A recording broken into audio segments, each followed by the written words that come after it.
tous et bienvenue dans cette nouvelle vidéo. On se retrouve comme d'habitude pour parler films, pour parler séries, pour parler sorties et pour parler plateformes de streaming. Et on va parler d'un film qu'on m'a vraiment très chaudement recommandé ici, comme certains de mes amis, etc. Comme un film que j'étais supposée apprécié, qui sortait des sentiers battus et que personnellement qui m'avait séduit quand j'avais vu la bande-annonce au cinéma, mais un film qui n'a été à l'affiche dans aucun des cinémas de ma ville, et il faut le faire quand même, au moins 3 ou 4 je crois. C'est un film qui traite de super-héros, qui traite d'histoire, donc qui traite de thématiques que j'apprécie et qui traite également du freak show dont je vous ai déjà parlé, qui est également une thématique que je trouve extrêmement intéressante et que j'avais abordée dans ma vidéo sur Nightmare Alley. Nous allons parler de Freaks Out, un film italien qui détonne un peu et qui apporte un petit peu de renouveau dans le monde des super-héros.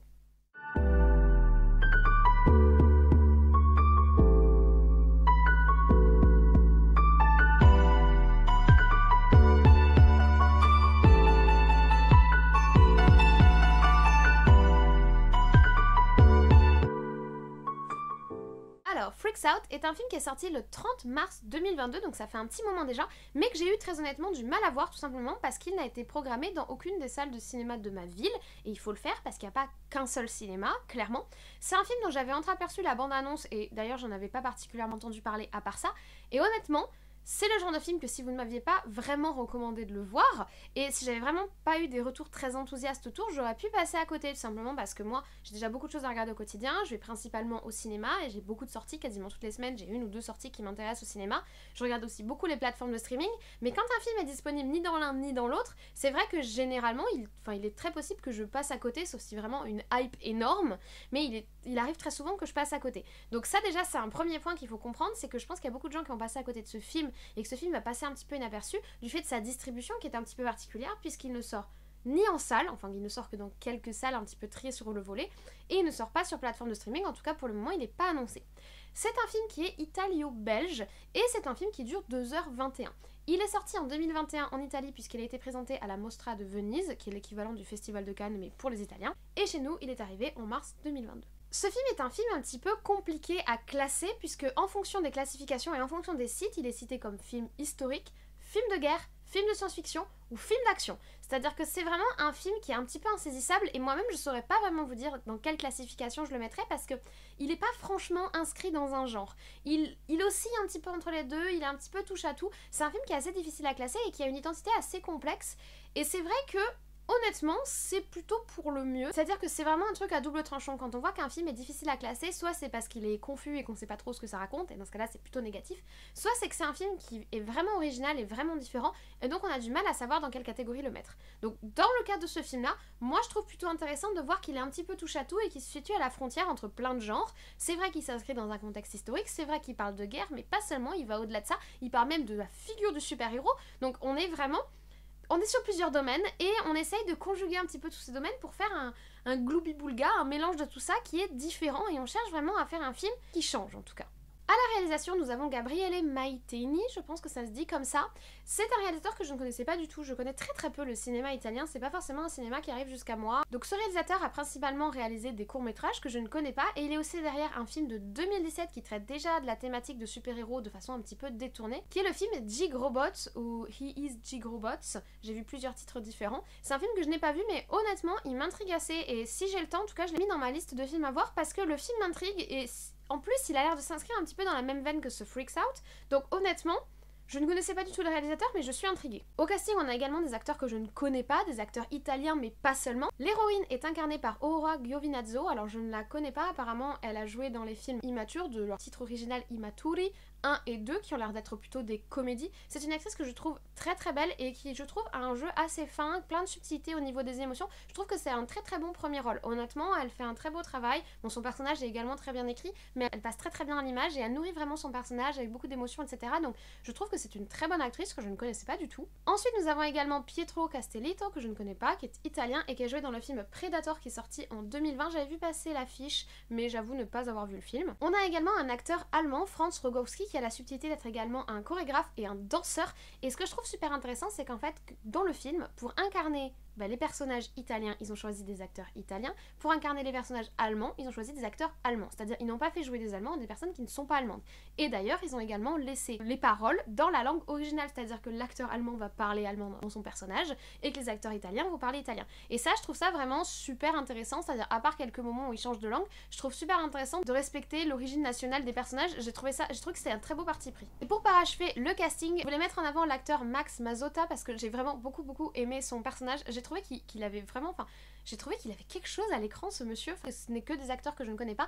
Et lui, j'ai trouvé vraiment qu'il avait quelque chose à l'image. Je trouve qu'il incarne vraiment quelque chose. En plus, il joue un personnage très particulier. J'ai trouvé vraiment qu'à l'image, il rendait hyper bien. Et franchement, j'aimerais bien voir plus d'interprétation de cet acteur parce que j'ai beaucoup aimé sa façon de jouer en fait. Donc voilà pour le casting d'acteurs que je ne connaissais absolument pas. L'avantage de découvrir ce genre de casting et ce genre de réal, c'est que j'ai absolument aucun a priori, ni positif ni négatif. C'est-à-dire, je découvre vraiment sans rien savoir. Toujours agréable, je trouve. Ça m'a fait ça au début quand j'ai commencé à regarder des films coréens également, c'est-à-dire que je ne faisais que découvrir des réalisateurs et des acteurs que je ne connaissais pas, sans aucun a priori, je jugeais juste sur la performance du film, et c'est assez agréable et c'est assez rafraîchissant. C'est pas gênant de connaître les acteurs des autres films, mais c'est vrai que par exemple, tu mets un Russell Crowe à l'écran, je vais avoir un a priori positif puisque c'est un acteur que j'apprécie. À l'inverse, tu me mets Marion Cotillard à l'écran, je vais avoir un a priori négatif puisque c'est une actrice que j'apprécie pas particulièrement. Ça permet au moins d'avoir un avis vraiment très neutre, c'est-à-dire que je juge le film uniquement sur le film, je juge les acteurs uniquement sur leur façon de jouer dans ce film, et c'est beaucoup plus simple que d'habitude puisque j'ai pas besoin de faire un effort pour me sortir de mes a priori, de me sortir de ce que je sais en fait, et de ce que je m'imagine être, on va dire, l'interprétation, l'image et le résultat du film. C'est la petite parenthèse juste pour dire que j'aime bien découvrir de nouveaux genres cinématographiques. Alors au niveau du synopsis, de quoi nous parle ce film? Nous sommes en 1943, nous sommes en Italie, plus précisément à Rome, en tout cas à côté de Rome, et nous allons suivre des intermittents du cirque, des espèces de performeurs de cirque. Ils ont un petit cirque indépendant, ils sont que 5, c'est-à-dire qu'il va y avoir les 4 qui ont des talents un petit peu particuliers qu'ils mettent en scène dans leurs interprétations, et le chef du cirque qui s'appelle Israël. Et malheureusement pour eux, du fait du contexte de la guerre qui avance en Italie, on est évidemment durant la Seconde Guerre mondiale, l'Italie est dominée par le fascisme de Mussolini, surtout on est en pleine campagne d'Italie, c'est-à-dire que les Anglais vont arriver en Italie, vont arriver par le sud en fait de l'Europe pour essayer de prendre en tenaille l'Allemagne nazie et l'alliance de l'Axe, donc l'alliance entre l'Allemagne et l'Italie notamment. Ils vont essayer de les prendre en tenaille et donc commencer à attaquer le territoire italien et se battre contre le fascisme de Mussolini. Ce contexte rend particulièrement difficile le quotidien de nos intermittents du cirque. Ils peuvent plus vraiment s'arrêter dans les villes, il y a du conflit partout, et puis même, enfin je veux dire, eux ils dépendent de ce que les gens leur donnent et ils dépendent du fait que les gens ont envie de profiter d'un spectacle, et c'est vrai qu'en contexte de guerre c'est un petit peu particulier. Et en plus, problématique supplémentaire, Israël, celui qui possède le cirque, on va dire, celui qui les a un petit peu rassemblés, qui est un petit peu leur père spirituel si vous voulez, mais il est juif, ça s'entend à son nom. On sent une pression montante du fait que Benito Mussolini étant allié à Hitler et au nazisme allemand, les juifs italiens sont également déportés au même titre que les juifs de la France occupée par exemple. Donc ce qui va se passer, c'est qu'on a un double contexte, à la fois c'est de plus en plus difficile de pratiquer l'art du spectacle durant la guerre, et également il y a une espèce de menace un petit peu sombre qui plane sur le groupe du fait de ces rafles et de cette guerre en fait qui est de plus en plus proche d'eux. Pour essayer d'échapper à tout cela, deux possibilités s'offrent à eux, soit trouver un passeur, enfin payer un passeur et se rendre aux Amériques, mais ils sont pas forcément très à l'aise avec ça parce que c'est vraiment sauter dans l'inconnu, soit se rendre au Circus Berlin, qui est un cirque allemand, mais qui est vraiment THE cirque de l'époque, voilà, qui semble être le plus célèbre de toute l'Europe et qui rassemble tous les talents du cirque les plus connus. Ce cirque, il est sous l'autorité d'un Allemand dévoué au nazisme, qui est Franz, et Franz a la spécificité d'avoir un 6e doigt, ce qui fait de lui un très réputé pianiste. Je vous en dis pas plus pour ne pas vous dévoiler l'histoire, mais on va suivre donc les 4 personnages qui ont des talents particuliers. Le film part du postulat qu'il y a comme ça dans la population des gens qui ont des talents particuliers. C'est d'ailleurs pour ça qu'on peut les qualifier d'une certaine manière de super-héros. Et le film, de toute façon, est centré sur le fait d'aborder un petit peu différemment de ce qu'on a l'habitude de voir à l'écran, la thématique des super-héros. D'ailleurs, ça se remarque vachement dans la photographie du film, puisque je m'attendais pas du tout à ça, c'est-à-dire que moi je m'attendais à un style un petit peu cinéma indépendant, et en fait, le film a une photographie très hollywoodienne, avec des décors extrêmement classiques, extrêmement limite clichés de la guerre, c'est-à-dire la route avec des maisons défoncées sur les côtés, eux qui passent, etc. Une esthétique très classique en fait de Seconde Guerre mondiale, d'un film sur la Seconde Guerre mondiale, mais hollywoodien à gros budget si vous voulez, on est vraiment sur ça. Et à côté, on va avoir un côté assez burlesque, surjoué, presque 100% mise en scène, avec notamment le Circus Berlin, là, le cirque allemand, qui est hyper, comment dire, grotesque, cliché, surjoué, surexcessif.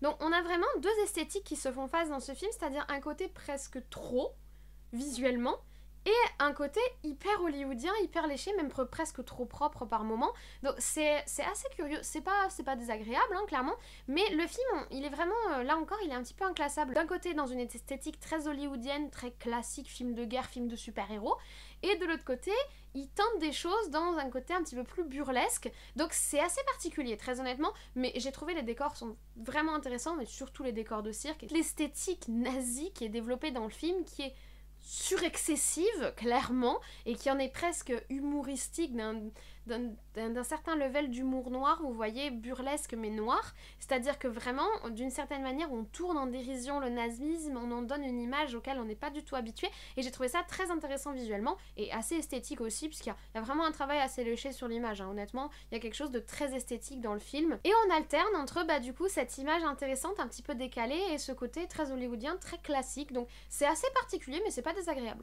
Au niveau de la bande originale, là encore, alors globalement, c'est pas forcément particulièrement remarquable, mais je mettrai quand même un petit astérisque pour les musiques du fameux pianiste Franz, puisque Franz a un pouvoir qui lui permet de voir certaines choses un petit peu anachroniques, et donc on va avoir dans ce film qui est supposé se passer en 1940 des reprises de musique d'aujourd'hui en fait, donc il y a une forme d'anachronisme musical mais qui est assez charmant très honnêtement. En plus c'est des reprises au piano donc c'est très très beau hein. Moi c'est le genre de choses que je vais écouter personnellement, des reprises de musique pop ou de musique rock mais version acoustique piano, c'est quelque chose que j'aime bien, et le fait que ce soit proposé dans le film et que ce soit mis en avant dans le film, j'ai trouvé ça intéressant malgré l'anachronisme évident. J'ai trouvé ça sympathique, honnêtement c'est sympathique, tu tends l'oreille pour essayer de reconnaître la musique en fait. Dès que tu te dis ah je pense que ça va être une référence à des musiques plus actuelles, tu tends l'oreille, t'essaies de reconnaître. Il y a vraiment un petit jeu qui s'installe comme ça autour de l'anachronisme et autour des clins d'œil aux spectateurs en fait, que j'ai trouvé sympathique, peut-être visuellement un peu trop poussé, mais au niveau auditif en tout cas c'était assez intéressant, et voilà, c'est ce qui fait qu'au final j'ai trouvé la BO sympathique, parce qu'au-delà de ça les autres musiques sont pas particulièrement remarquables. Et en fait de la même manière que la BO est déséquilibrée et que l'image est à la fois super cliché et super originale, je sais pas ce que j'ai pensé du film réellement. J'ai trouvé des trucs qui étaient excellents et j'ai trouvé des trucs qui étaient très bof. Comment dire, le film est vraiment le cul entre deux chaises, je suis désolée, mais c'est vraiment l'expression, et pendant tout le temps où je regardais le film, j'étais tout le temps moi-même à osciller entre deux positions en mode oh c'est trop bien, ah mais c'est du déjà vu, oh mais c'est trop bien, ah mais c'est très cliché. Donc vraiment j'alternais constamment entre ces émotions parce que je sais pas comment me positionner par rapport à ce film, je sais pas quoi en penser en fait, je suis en débat avec moi-même. J'ai adoré le regard qui est posé sur le rôle du super-héros, la finesse qui est posée sur ces personnages là, ces 4 freaks là, ces 4 personnages de cirque, monstres de foire presque, et j'ai aimé la douceur et la subtilité et l'humour et l'humanité du regard qui est posé sur eux, et j'ai aimé les suivre et j'ai aimé les découvrir, et vraiment j'ai aimé voir leur développement aussi, et je trouve leurs pouvoirs très originaux et très différents, et ça en fait des super-héros. Ce sont des super-héros, c'est un film de super-héros en fait, clairement. On en retrouve tous les codes, hein, l'antagoniste, la montée en puissance, la découverte, le groupe d'amis, etc. Le moment du choix ultime où forcément il va falloir faire face à soi-même, ses doutes. Au niveau du développement des personnages, on est typique sur un développement de super-héros, mais ils sont différents. Ce sont des super-héros différents, et j'ai apprécié vraiment ces personnages, mais là où les 4 personnages ainsi que l'antagoniste sont assez subtils et intéressants, les autres personnages sont hyper clichés et pas bien développés, et même grotesques. Je veux dire, on va avoir plein d'autres freaks dans le film, et ils sont traités sans subtilité et de façon assez brute. On n'a même pas l'impression que leur personnage, leur rôle ait été vraiment développé. Donc on a un contraste entre les personnages principaux, où on a vraiment un effort qui est fait et une grande finesse dans le développement, que ce soit les 4 héros et l'antagoniste, et les autres personnages qui sont traités de façon très rapide et très cliché. Donc comme d'habitude, j'étais pas bien stable sur mes positions, je savais, à la fois il y avait des trucs que j'appréciais vraiment, à la fois des trucs que j'appréciais moins, mais en tout cas le traitement du super-héros, qui est original et très différent. On est sur une sorte de X-Men en fait, clairement, on est sur une sorte de... Vous voyez ce film hyper décevant qui est sorti dans l'univers de X-Men qui s'appelait Les Nouveaux Mutants, pour lequel j'avais beaucoup d'attentes parce que j'avais adoré la bande-annonce et pour lequel j'ai été extrêmement déçue. Et je trouve que ça pourrait être un genre de Les Nouveaux Mutants durant la Seconde Guerre mondiale. Mais alors de ouf, clairement. Et je pense qu'on n'a pas assez abordé dans les X-Men et dans tout l'univers des mutants X-Men, on n'a pas assez abordé la thématique du freak show, on l'aborde toujours de façon un petit peu détournée, quand Wolverine est dans la cage, etc.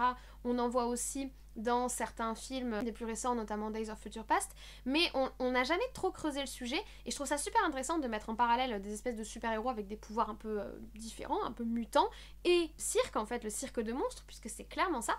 Je trouve ça vraiment intéressant. Là, ils vont jusqu'au bout. Franchement, ça pourrait vraiment être un très bon préquel X-Men, honnêtement, et tu me mets ça dans l'X-Men, mais je suis super contente, parce qu'en plus, on a des pouvoirs vraiment originaux. À côté de ça, on a d'autres choses où je savais pas me positionner. La façon dont est traitée la guerre et la façon dont est traitée la thématique autour du nazisme, etc. On est en Italie. Le fascisme de Mussolini n'est absolument pas abordé. Le fascisme italien, on n'aborde que le fascisme allemand, donc que le nazisme.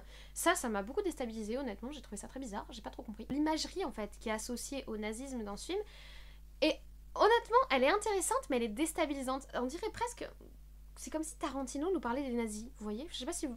C'est le sentiment qui m'est venu, c'est-à-dire il y a un côté hyper over the top, hyper scénarisé, hyper esthétisé et décalé, assez déstabilisant. Ça m'a pas particulièrement gêné, mais c'est différent de ce que vont proposer d'habitude. Et puis il y a tout un message autour du côté le monstre n'est pas vraiment celui qu'on croit, hein. De toute façon, toute la thématique est autour de ça, c'est-à-dire freaks out, ça veut dire les monstres sortent, mais au final, qui sont vraiment les monstres dans l'histoire. Et donc c'est là que l'antagoniste est très intéressant, et l'évolution de l'antagoniste et les choix de l'antagoniste, surtout sur la fin du film, sont très révélateurs du message du film. Et le message du film est très intéressant, honnêtement, j'ai beaucoup apprécié le message qui est porté par le film, la façon dont il est porté, avec grande subtilité, mais il est quand même très visible, notamment par certaines images impactantes, enfin vraiment certaines images qui te restent en tête. Donc il y a ce côté-là qui est super intéressant, il y a la façon dont est traité le nazisme qui est décalée, qui est un peu différente et que je trouve également intéressant. Il y a une esthétique autour de toute cette thématique. C'est pas surexagéré, c'est pas placardé, comme vous le savez, je déteste qu'on me placarde le message, et c'est pas placardé, c'est tout en subtilité. Et à côté, il y a des trucs qui manquent complètement de subtilité pour le coup. Ainsi parfois, le manichéisme, c'est-à-dire le fait qu'il y ait tout blanc, tout noir, tous les gentils, tous les méchants, il frise quasiment l'absurde tellement il y a le 100% méchant et le 100% gentil. Et ça, je trouve ça vraiment curieux. D'un côté, on nous montre par exemple des choses qui sont peu souvent montrées à l'écran, que par exemple, les soldats nazis étaient souvent sous l'emprise de drogue ou sous l'emprise d'alcool lorsqu'ils faisaient leur besogne de nazis. C'est quelque chose dont on parle très peu, mais qui est avéré historiquement et qui peut expliquer beaucoup de choses, même si ça ne les justifie pas, évidemment. Là, c'est montré, et je trouve que c'est montré de façon intelligente. Et d'un autre côté, des fois, il y a une espèce de manichéisme brut de tégaufrage qui casse un petit peu le message et ce qui s'installe dans le film. Donc c'est assez perturbant, ces espèces de zigzags qu'il y a dans le film où on est souvent perdu. Il y a un autre truc qui est intéressant, c'est du coup à un moment on approche une sorte de groupe de résistants. Le groupe de résistants est super intéressant, le fait qu'il soit abordé. En plus on me réhabilite Bella Ciao, merci enfin, parce que Bella Ciao associée à la Casa de Papel, moi je n'en peux plus. Enfin je veux dire, cette musique a une histoire quand même. C'est une musique de la résistance italienne, hein. Oui elle est en espagnol, mais c'est une musique de la résistance italienne, ça personne ne le sait évidemment. Si t'as vu la Casa de Papel, il te l'explique pas, hein. On réhabilite Bella Ciao, mais à la fois ce groupe de résistants est hyper burlesque et presque grotesque, et presque t'as envie de te moquer d'eux, enfin t'as l'impression que l'image se moque d'eux. Il y a des moments dans le film j'étais mal à l'aise, je comprenais pas les choix qui étaient portés. Donc globalement j'ai vraiment apprécié le film, il est différent et c'est une autre façon de montrer des super-héros, et c'est cool qu'on ait des films de super-héros qui soient différents et qui changent et qui nous montrent autre chose. Mais pendant tout le film j'étais entre deux chaises, et je le suis encore. C'est pas un coup de cœur parce que le film m'a mis mal à l'aise et m'a déstabilisée, et il y a des choix que j'ai pas compris, il y a des choix qui sont un petit peu trop, un petit peu excessifs, un petit peu grotesques, qui eux m'ont mis mal à l'aise. Donc je vous recommande de voir le film, parce que le film est très bien. Honnêtement, le film est très bien, le film est très bon, très bien mené, et il est vraiment intéressant. Et si vous aimez les super-héros, les mutants, ce genre de trucs, c'est un autre regard qui est proposé et c'est super intéressant, et c'est un univers que j'apprécie. Mais le film m'a un petit peu... Ouais, il m'a un petit peu perturbée, en fait. Mais c'est pas plus mal, hein, c'est pas négatif. Voilà, je vous remercie d'avoir écouté cet avis sur Freaks Out, le film de super-héros un petit peu différent. En tout cas, ça m'a vraiment donné envie de regarder Jig Robot, l'autre film du réalisateur, qui apparemment est dans la même veine et traite également de super-héros de façon différente, donc je pense que je me le verrai un de ces quatre. En tout cas, j'espère que vous avez apprécié cette vidéo, j'espère que soit vous avez vu le film, et dans ce cas-là, n'hésitez pas à me laisser un commentaire pour me dire ce que vous en avez pensé, soit vous ne l'avez pas vu, et je vous le recommande vraiment sincèrement parce que c'est un film qui change. Alors je sais qu'il n'est pas forcément facile à trouver, mais j'espère vraiment qu'il va pas tomber dans l'oubli, parce qu'il a vraiment quelque chose à dire, ce film, et il a vraiment quelque chose d'intéressant, et il a vraiment une certaine pertinence. Dans tous les cas, si vous n'êtes pas abonné, n'hésitez pas à le faire dès à présent, à activer la cloche, à mettre un like ou à mettre un commentaire. Vous connaissez la chanson, je ne vous embête pas plus, je vous souhaite dès à présent une très bonne journée, une très bonne semaine, de très bon visionnage, et nous on se dit à très vite.